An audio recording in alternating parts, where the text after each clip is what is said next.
Coming up on Locked On Dodgers, we're talking about Mookie Betts' showing in the home run derby.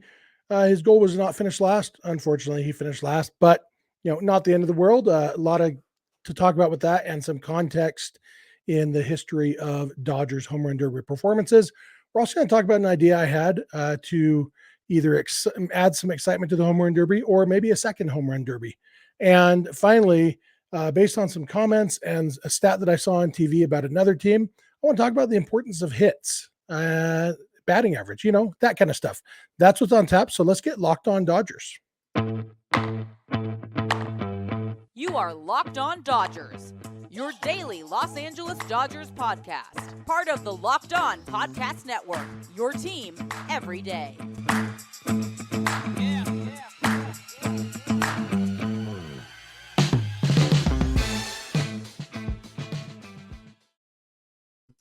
Hey, Dodger fans, this is Locked On Dodgers, part of the Locked On Podcast Network, your team every day. Thank you for making Locked On Dodgers your first listen every weekday morning. Remember, this show is free and available on all podcast platforms and on YouTube simply by searching for Locked On Dodgers. Or even better, go and subscribe wherever you're watching or listening right now. Then you will never miss a day. You can be an everydayer just like we are. If this is your first time with us, I am Jeff Snider. My normal co-host is Vince Samperio, although it's just me today. Vince is in Seattle covering the All-Star game and has a lot of stuff going on, so just me. Vince and I are both lifelong Dodger fans just like you are. We've also both spent time covering the Dodgers in the press box and the locker room. So we're not quite insiders, but we bring you the smart fans perspective on our boys in blue every weekday morning. This episode is brought to you by Game Time. Download the Game Time app, create an account, and use code LOCKEDONMLB for $20 off your first purchase. Last-minute tickets, lowest price, guaranteed. And it's Tuesday morning. The All-Star game is later today. Last night, they had the home run derby, and Mookie Betts represented the Dodgers in that home run derby. And he joked that his mom told him just don't finish last. But I think Mookie knew going in there was a pretty darn good chance he was going to finish last. And he did finish last. But it was a pretty respectable showing overall, especially when you look at it in the context of Dodgers home run derby participants of the past. If you've only been a Dodger fan for the last 8-9 years, you might think, the Dodgers have done pretty well in the home run derby. Before that, though, it was pretty remarkably terrible. And so Mookie, I have to say, first of all, I loved that Mookie just went in and was just Mookie. And they talked to his wife during the derby, and basically it was her who told him he should do it. Basically, she said that she wanted him, when he looked back on his career, she didn't want there to be anything that he thought, man, I wish I had done that. And so home run derby checks something off the list, and he's earned it. He's hit a lot of home runs this year. He doesn't have a swing for the home run derby. In the derby, if you got 2 home runs of at least 440 feet, you got an extra 30-second bonus. And Mookie Betts doesn't hit 440-foot homers, and he didn't in this. He only hit 11 homers total, and none of them were really even close to 440 feet. And he didn't even use his timeout because, as he said, it wouldn't have helped anyway.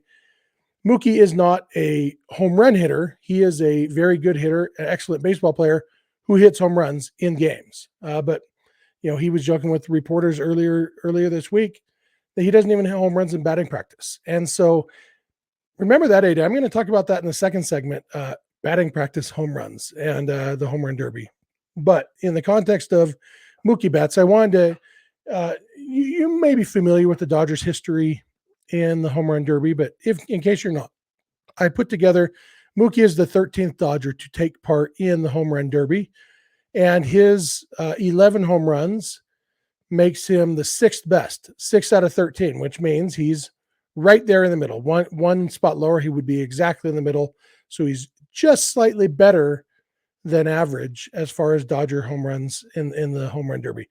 And like I said, if you've only been following it since 2015, Jock Peterson's first derby, you might think the Dodgers have done pretty well. Well, before Jock Peterson hit 39 home runs total in the 2015 home run derby, the most home runs a Dodger had ever hit in a derby was 5 by Hee-Seop Choi in 2005. Hee-Seop Choi, you ask? Yes, Hee-Seop Choi was just good enough to get invited to the home run derby in 2005. Didn't make the All-Star team. He wasn't that good, but he hit some home runs, got to the home run derby, fell off a cliff, and was just terrible. I had a running bet with my brother. I thought Choi was going to be the real deal. He was not. But he did represent the Dodgers in the home run derby, and he hit 5 home runs in that derby, which was the most ever by a Dodger. Because here's what the Dodgers had done before that. 1993 and 1994, Mike Piazza, both years took part, and both years put up a big old 0. Mike Piazza participated in 2 home run derbies and hit a total of 0 home runs. And then after that, you had Matt Kemp in back. Well, you had Raul Mondesi the next year, 1995. He took part. He hit 2 home runs. That's a big improvement over Piazza. Still not very good. And then you had nothing until Hee-Seop Choi. The Dodgers realized, well, we are bad at this home run derby thing. Nobody did it for 10 years. Hee-Seop Choi then came in and hit 5 home runs. And then nothing until Matt Kemp came along in 2011. And in 2011, Matt Kemp hit 2 home runs. And the next year he thought, I'm going to redeem myself. And instead he hit 1 home run. So Matt Kemp took part in 2 home run derbies with the Dodgers, hit a total of 3 home runs. And then in 2014, Yasiel Puig, again, not really a power hitter, a guy who hit the ball hard and hit some home runs, but not a prototypical power hitter. He took part in 2014, and he matched Mike Piazza's 2 seasons. He hit 0 home runs. And then 2015, 2015 was Jock Peterson's first year. So 2015, Jock Peterson hit a total of 39 homers. The next year, Corey Seager hit 15. The year after that, Cody Bellinger, as a rookie, hit 27. The year after that, Max Muncy hit 29. And then the year after that, Jock Peterson hit 60. That's it. So Mookie Betts 11 home runs in this derby. While it is low, obviously low compared to what the derby is these days, and it's worth noting that the formats of the home run derbies were different in previous years, but 0 home runs is always bad in a home run derby. Even the 5 that Hee-Seop Choi hit in, what year was that? 2005. He finished 5th place, tied for 5th with Andrew Jones. Only Mark Teixeira and Jason Bay. Teixeira hit 2, Jason Bay hit 0. But the winner, Bobby Abreu, that year hit a total of 41 home runs. So kind of in line, 41 across 3 rounds. So Hee-Seop Choi's 5, yeah, pretty bad. But recently, Jock Peterson in 2015 kind of changed it for the Dodgers. Wow, Dodgers actually can hit some home runs in derbies. Peterson is definitely a home run derby type of hitter, which is what I'm going to talk about in the next segment is guys who are home run derby type of hitters. Jock Peterson doesn't quite fit what I'm going to talk about in the next segment simply because he was also a good player at times, actually made the All-Star team.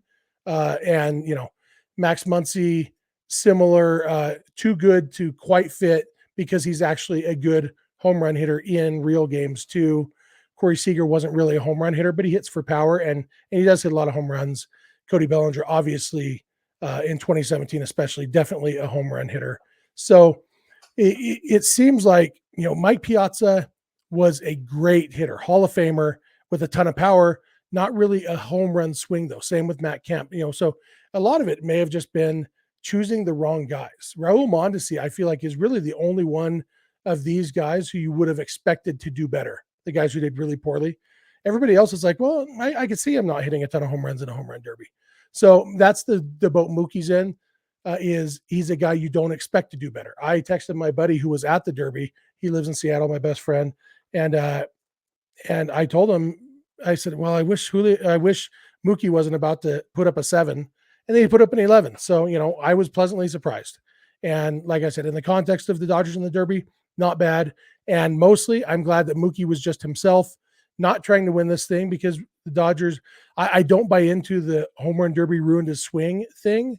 But a guy like Mookie, I think there's more potential for it too, because Mookie isn't a home run hitter. A guy like Jock Peterson or Cody Bellinger, it's like, well, that's how they swing anyway. So it's a home run derby is not going to ruin their swing.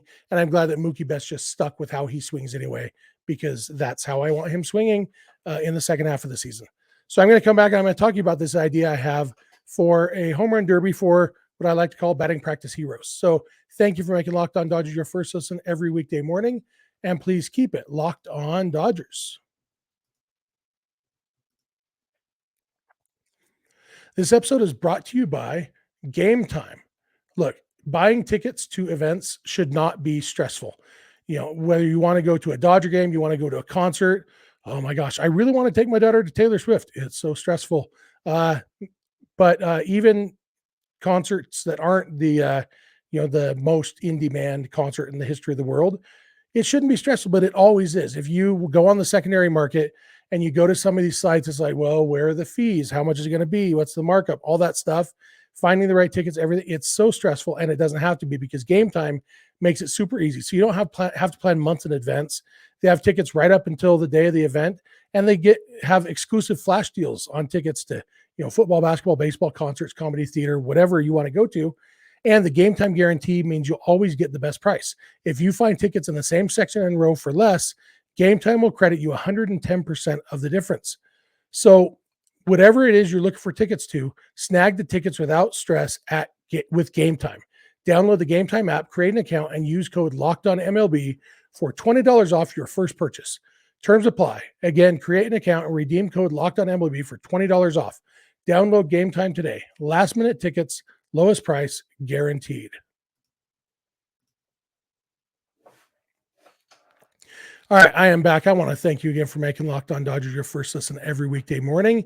I want to remind you that you can catch every Dodger game live while it's happening on the radio, the hometown radio broadcast on SiriusXM or the SXM app. All you got to do is launch the SXM app and search for Dodgers. You can also catch this podcast on the SXM app by searching for Locked On Dodgers.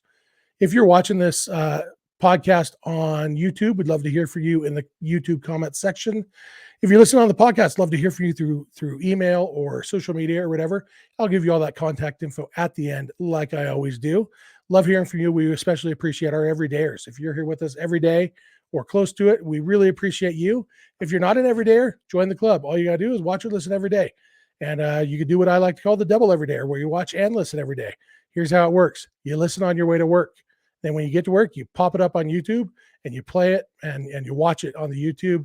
And then, maybe launch it in the SXM app on your way home from work and listen again, triple every day. Why not?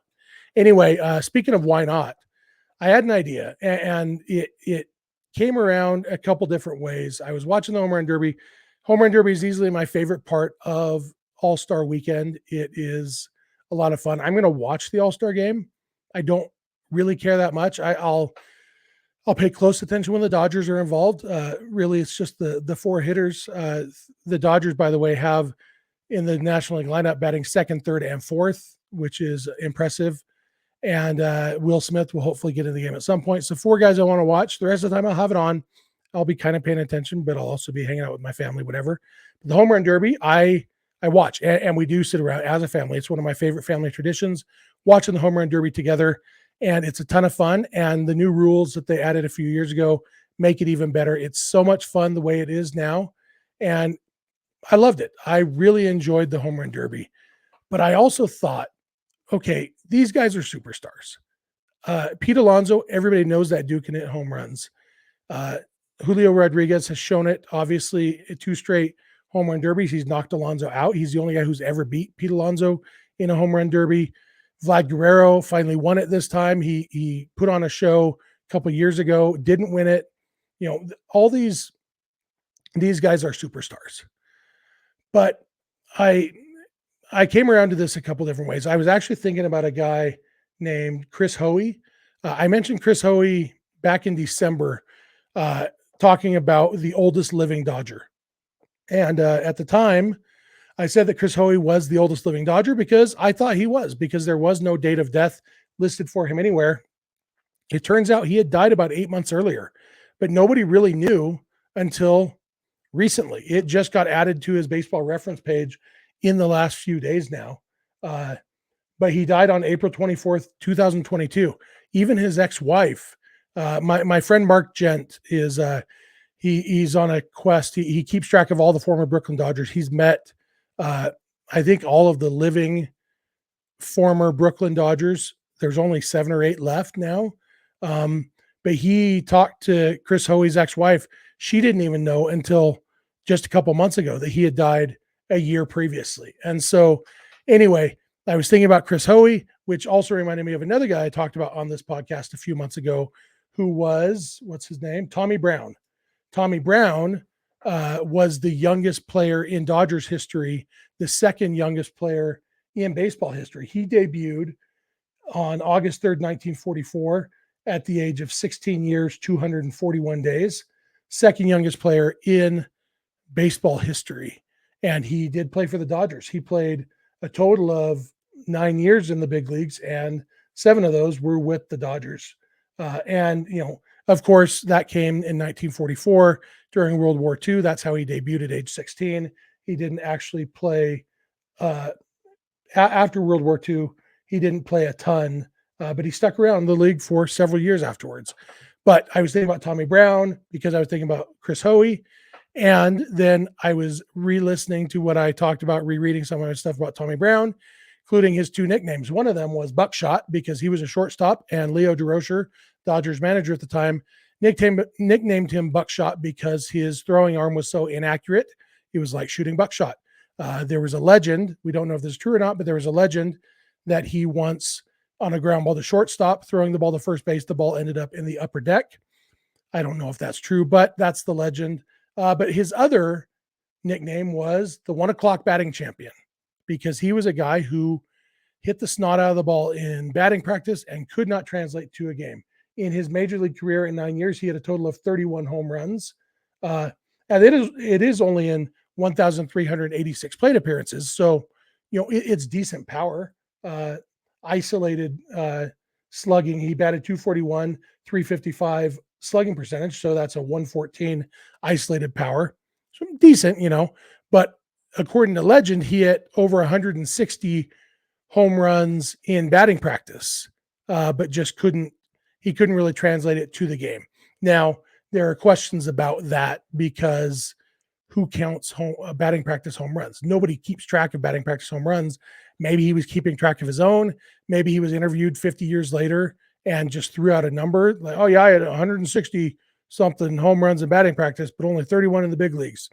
Who knows where that number came from? But the idea behind the legend anyway is that he hit a lot. He had a lot of power, hit a lot of home runs in batting practice, but couldn't do it in a game. That got me thinking about a guy named Wes Chamberlain, who Wes Chamberlain played for the Phillies in the from 1990 to 1994, and then 94 and 95 with the Red Sox. Short career, but in that short career, he hit 43 home runs in 1,352 plate appearances. So almost the same exact number of plate appearances as Tommy Brown, but even more home runs, 43 home runs. A lot of power. 424 slugging percentage, 255 batting average. So what's that? Isolated power of 169. A lot of power for Wes Chamberlain. And the reason I thought of him is because there is a game in 1992, July 2nd, 1992. I went to the Dodgers-Phillies game with my family. It was beach towel night. We used to go to beach towel night every year because then we got new towels, and that those were not our beach towels. Those were our life towels. We used them for the shower. My mom still has some of those Dodger beach towels from 1992 at her house. But we went to that game, and before the game, watching batting practice, Wes Chamberlain was putting on a show. Dude could hit. He was hitting tanks. And my brother and I watched this dude. I was, July of 92. So I just turned 15. My brother was 16. We were like, Wes Chamberlain is going to be a superstar. Wes Chamberlain was not a superstar ever, but he had a ton of power. And I was thinking, while I'm watching this home run derby, these guys are superstars, but wouldn't it be fun to see Wes Chamberlain on a home run derby? And fun for Wes Chamberlain, a guy who could do it, could put on a show in a home run derby and make a name for himself a little bit. It'd be fun. And, there was talk like 10 years or so ago, people were talking about, they should do a pitcher's home run derby and have Madison Bumgarner and Jake Arrieta. And it's like, that would be so boring. Like Bumgarner, I'm sure would have done fine. Probably would have hit more than Mookie hit, but he's not going to be like Vlad Guerrero. Like Bumgarner was a good hitter for a pitcher, not a good hitter. Probably could have done okay in a home run derby. Jake Arrieta probably would have hit 3. Like that would have been boring. But guys who we know can hit batting practice homers, I think that would be so much fun. And so I was thinking about guys who fit that bill besides Wes Chamberlain and Tommy Brown. A few of you mentioned on Twitter Billy Ashley, former Dodgers prospect, who, yeah, that guy's perfect. A ton of power, hit it in batting practice, could not do it in a game. Luke Raley, who played for the Dodgers this year, is on the Rays. Luke Raley's probably never going to make an all-star team. I think Luke Raley could put on a show in a home run derby. Jordan Luplow is another current guy. Aristides Aquino, Trace Thompson. Like Trace Thompson, I think could put on a show in a home run derby. Trace Thompson's probably not making an all-star team because when pitchers start trying to get him out, he struggles. Sam Hilliard, I think, what team is he on now? The Braves, at least he was earlier this year. Played for the Rockies for a while. He's hit a couple big home runs against the Dodgers. Dude's got a ton of power, but not quite a home run hitter. And you look at some of these guys like Hilliard has 32 career home runs in 714 plate appearances. So basically one season's worth of plate appearances, he has 32 homers. Kyle Garlick, former Dodger Kyle Garlick, has 19 homers in 375 plate appearances. So basically close to a 40 home run pace. A lot of these guys, Aristides Aquino, who I mentioned, he has 41 homers in 762 plate appearances. Dallas McPherson is a guy somebody mentioned on Twitter, former Angels prospect. Perfect example. Ton of power, couldn't do it when guys were trying to get him out. Kind of the Pedro Serrano from Major League. The bats are afraid of the curveball. It's not always the curveball, but when pitchers start trying to get him out, they struggle. But when pitchers aren't trying to get him out, like in the home run derby, I think it would be a lot of fun to have a second home run derby for guys who aren't all-stars and are probably never going to be all-stars, but can put on a show in batting practice. Actual big leaguers. I'm not talking about bringing in YouTube stars or anything. I'm talking about real big leaguers who we know their names kind of, but seeing them hit a home run derby, I think would be a lot of fun. Just an idea I had. Love to hear your thoughts on that. I'm going to come back in a minute. I'm going to talk about hits, batting average and stuff, how important it is. So thank you again for making Locked On Dodgers your first listen every weekday morning. And please continue to keep it Locked On Dodgers. This episode is brought to you by BetterHelp. BetterHelp is online therapy, online counseling. It's when life is hard sometimes. Life can be difficult, whether you're going through tough choices, you're trying to make decisions on what path to take going forward, or you are struggling with a loss or frustration or relationship problems, anything else. Whatever you're dealing with, therapy can help you stay connected to what you really want while you navigate life so you can move forward with confidence and excitement. And trusting yourself to make decisions that align with your values is like anything. The more you practice it, the easier it gets. And sometimes it's really helpful to have somebody to talk to when you are going through those things. So if you're thinking of starting therapy, you should give BetterHelp a try. It's entirely online. It's designed to be convenient, flexible, and suited to your schedule. You just fill out a brief questionnaire to get matched with a licensed therapist, and you can switch therapists anytime for no additional charge. So let therapy be your map with BetterHelp. Visit betterhelp.com/lockedonmlb today to get 10% off your first month. That's BetterHelp, HELP.com/lockedonmlb.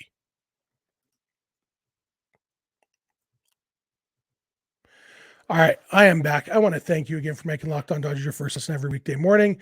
Remind you again to check out the hometown radio broadcast every time there's a Dodger game. You can check it out on SiriusXM or the SXM app. You can also catch this podcast on the SXM app by searching for Locked On Dodgers. To listen to the Dodgers, just search for Dodgers. With that said, last topic for today. We've had a few comments in different areas about the low batting averages on the Dodgers, which I've thought about. I've always been kind of a poo-pooer on batting average. I don't think it's the most important stat. And then I saw an interesting stat the other day. I was watching the Cubs-Yankees game, and the Cubs beat the Yankees despite the Yankees having more hits. And I discovered that the Cubs, after that win, are now 2-35 this year when getting fewer hits than their opponents. 2-35. And I thought, I wonder what the Dodgers are in those situations. And it's not easy to look up. I had to create a spreadsheet. And there's not, like, Baseball Reference has a ton of awesome stuff. They don't have that yet. But I found that the Dodgers are 8 and 32 when they are out hit by their opponents, which is a lot better than 2 and 35, but still pretty, 200 winning percentage when getting fewer hits than their opponents. When they get more hits than their opponents, they have an 870 winning percentage. They are 40 and 6 when they out hit their opponents. There's been 3 games that they had the same number of hits as their opponents, and they've won all 3 of them for some reason.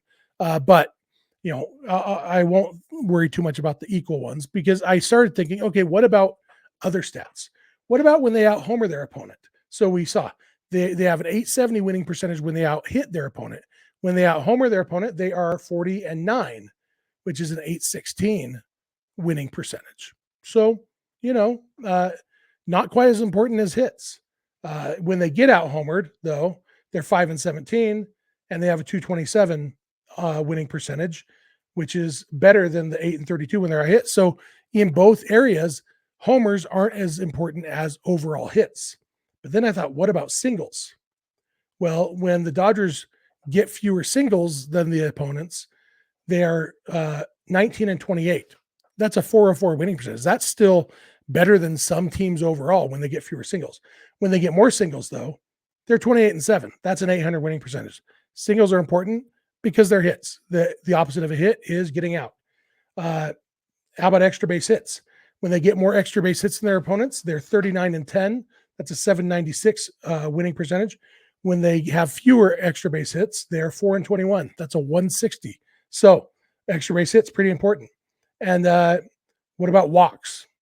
When the Dodgers get more walks than their opponents, they are 34 and 19. That's a 642 winning percentage. When they have fewer walks than their opponents, they are 15 and 15. That's 500. That's still pretty respectable. Walks, I think, are pretty clearly the least important thing we've looked at so far. And then I looked at total runners, total hits plus walks. And by the way, in walks, I'm including hit batters just because it's the same effect. So total base runners, Dodgers are 43 and 7 when they have more than their opponent. That's an 860 winning percentage. Fewer base runners, 5 and 29. So that's a 147 on base percentage, or winning percentage. Sorry. One thing that this struck to me is hits are important, which is something I've always known. And I still believe that the point, look, there's only one thing that's limited in a baseball game, and that's the number of outs you get. That's the only limit. If you go up there, I tell my son's 12U team all the time, look, if nobody gets out, we're going to win the game. And then I say #math, because if nobody gets out, you will bat forever. And eventually they'll call the game because you will beat the other team in a submission. Outs are the only thing that's limited. The opposite of outs is not hits. The opposite of outs is getting on base. And that's hits or walks or getting hit by pitches. It's also getting on an error. People will debate how much that's a skill. We won't get into that. That's a topic for a different day. But overall, getting on base is the most important thing. And so, but I thought it was interesting that the Dodgers on base, or Dodgers winning percentage when they get on base more is 860. When they get more hits, it's 870.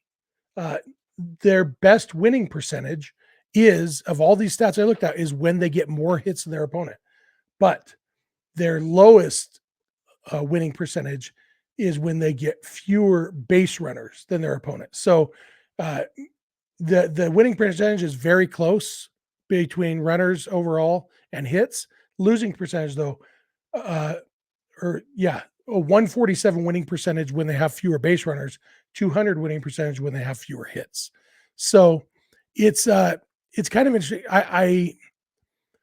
I'm coming away with this having a little bit more appreciation for hits. I've always appreciated hits, don't get me wrong, because hits are a way to get on base. I do think there's a ton of value in not getting out. And I think there's a false dichotomy sometimes. People say, well, you're up there with runner on third. We need a hit here. We don't need a walk. We need a hit. Problem is, if you're getting pitches out of and yeah, I agree. Don't go up there looking for a walk. Don't take hittable pitches because you want to pass the baton. But pitches out of the zone, the pitches that guys walk on, generally aren't hits. They are unhittable pitches for the most part. And so either if you're swinging at pitches out of the zone, you're going to strike out, or you're going to hit weak ground ball to second base. Sometimes a weak ground ball to second base is what you need. If there's a runner on third, the infield's not playing in, less than 2 outs, that's useful. But overall, there's value in not getting out. And I do think that people like me who are, so into on base percentage, sometimes maybe inadvertently poo-poo the hit a little bit too much. Now, I still, when I see people complaining, the Dodgers' problem is that they got too many low batting averages. No, look at the on base percentages, because if they're getting on base 35% of the time, I don't care if only 20% is coming from hits and the other 15% is coming from walks. I'd rather have every guy on the team batting 300 with a 400 on base percentage. That's not realistic, but I will always, always, always take a guy who's batting 200 with a 340 on base percentage over a guy who's batting 280 with a 290 on base percentage, because 290 is worse than 340, 350. And it just means more outs, and outs are the one thing that's limited. But I was intrigued by the results of this looking up. I wish it was easier to look up on Baseball Reference, because I'd love to see how other teams stack up, but I'm not making a spreadsheet for every team. Anyway, that's going to do it for me for today. I want to thank you guys for being everydayers. Thanks for being with us. Love talking Dodgers with you. Want to remind you, when the season does kick back up on Friday, you can catch every Dodger game, the hometown radio broadcast on Sirius XM or the SXM app, just by searching for Dodgers. You can follow us on Instagram and on Twitter at Locked On Dodgers. Vince is on Twitter at VinceSense91. I'm on Twitter at Snydog, and the DMs are open in all those places. Our email address is lockedondodgers@gmail.com. And our phone number for voicemails or text messages is 323-863-LOCK, 5625. We are here every weekday morning, and we hope you'll be here with us. When you get in your car or sit on your couch, tell your smart device to play podcast Locked On Dodgers. And remember, you don't have to agree. You just have to listen. We'll talk to you tomorrow.